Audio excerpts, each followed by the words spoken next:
What's the most beautiful film ever made? I think it's Barry Lyndon by Stanley Kubrick. I discussed the film briefly in my Letterboxd top 4 video where I ranked it in third, but I want to go into it a little bit more now.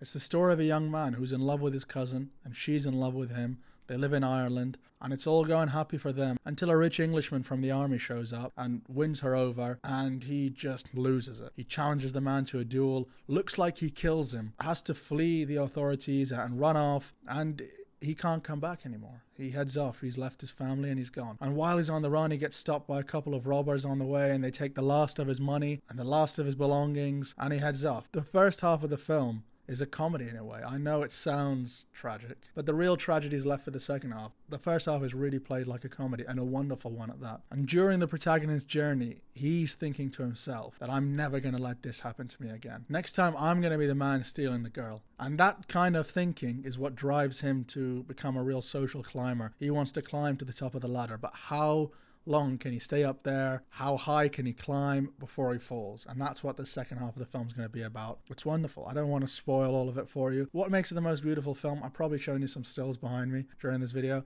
It's special because Stanley Kubrick really wanted to capture the vibe of being in that time period. So he didn't want to use big artificial box lighting and studios and sets and things like that. He wanted everything to be authentic. So everything was lit naturally. Indoors, he used candle lighting, so it would be as accurate as possible. But anyone who knows their cameras knows that if a room's just lit by candles, the image is going to be incredibly dim. So he had to acquire lenses from NASA that have an incredibly wide aperture that can capture way more light than a normal lens. So an image that would look dark on a normal camera can now be captured the way your eye sees it. As I said, it's not just a beautiful film. It's an incredible ride with incredible characters and emotions and an ending that has stuck with me since I first watched it and every time I rewatch it, and that I think I'll struggle to forget. Barry Lyndon is amazing, but it's not my favorite Kubrick film. We'll get into that in a future video.